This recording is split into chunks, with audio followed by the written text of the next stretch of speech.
man, what a beautiful weather. 29 degrees. 29 degrees in the UK. That's hot. That's hot. Imagine running in this weather. Oh, I feel for London marathoners last week. It was hot. I actually can't remember a London marathon being that hot. I think the temperatures peaked around 24 degrees. Okay. If you're watching this from a subtropical country, or say from, I don't know, Phoenix, Arizona, or just maybe even Italy in summer, trust me, anything over 25 degrees in the UK, it's hot. You wouldn't know what hit you. And especially if you're running in that weather, boy, that will break you. And it broke people. I mean, I know people who were out there for getting PBs in this marathon, but they finished good 30-40 minutes outside their PB time, or outside the time that they wish they were going to get a PB. Oh, it was a bit too hot. And every running influencer I have seen so far talk about the London Marathon, my god, every single one of them, they said that's probably the toughest marathon they have done. Now think about it, there are marathons that happen on the equator, like Malaysia, or I only know Malaysia, but I'm sure they happen in some African countries as well. Yeah, it's not ideal. It really isn't. Those sort of weathers, quite the opposite in fact. But yeah, in countries like the UK where air conditioning is not even the norm just yet, I'm sure it will change. Like it has changed in the US, and it has changed, well, it's the way all across Asia, and I'm sure Africa as well, but I don't know much about Africa. But yeah, there's aircon in hot countries is a thing. UK, it isn't, but man, it gets hot. And Sunday was hot. You just don't want to run in those sort of weathers. And the annoying thing for me personally is I've spent the last 3 months in rehab, and those were winter months when I enjoy running. I really enjoy running, but I miss those months. Now I will be recovering basically I have been recovering in the last 3 months when I should have been running, and I'll be fit, hopefully good to go next month when I'll start running, and it's gonna be hot.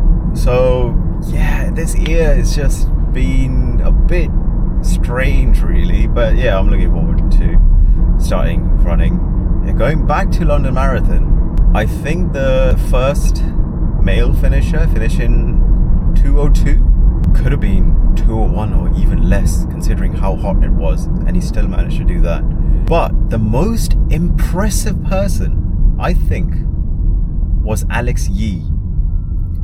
Marathon debut. He's a triathlete, don't forget. And I mean triathlon, it just covers every single body part when it comes to training. And this kid did it in 2 hours 11 in that heat.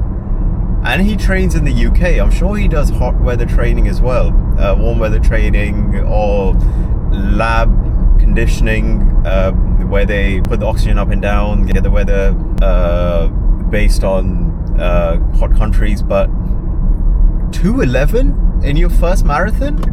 I genuinely think Alex Yee is the real deal when it comes to long distance running. And the British athletics need to look into that. They really need to look into Alex Yee. Yes, he has triathlon on his mind. Yes, triathlon is the go-to for him at the moment. But man, I'm telling you, 2:11 in that heat, in a major, in your first marathon, that's not a joke. That really is serious. And I saw a video, I think it was Morton Gel. They did a conversation between Kipchoge and Alex Yee, and their conversation was absolutely brilliant. And even Kipchoge is the real deal. You saw my last video, the lengths I went to just to see him run in the London Marathon. If he tells you that 2:11 in your first marathon is amazing, trust me, it is amazing. Yeah, that was special. And there were so many other finishes, just top of my head. I'm talking about British finishes here. McLaughlin, and I think it's Anya, that's her name, I can't remember. So yeah, it was interesting to say the least, how people fare in that sort of weather. I mean, running has taken such a big turn lately. It's just the races such as you have LA Marathon, you have the Honolulu Marathon. All of a sudden, because all of these influencers, they're running there, they're getting so many eyes on them due to social media, and those are expected to be hot. But when you think about London, it's cold, it's rainy, it's perfect. When I ran London, it was perfect. 14 degrees, a little bit of drizzle, a little bit of cloud, a little bit of sunshine. It was just the ideal conditions, and I have actually not managed to get those sort of conditions again when I did my next 2 marathons. So that's what people expect from London, and that has been the case. But I think, well, not think, that's the fact. Because of global warming, it has started warming up early now. April, it never gets this warm in London, and Jesus, it was ridiculously warm. God, I mean, people will be careful from next year. They'll probably start doing hot weather training, warm weather training before London, just looking at how it was. That wasn't an anomaly.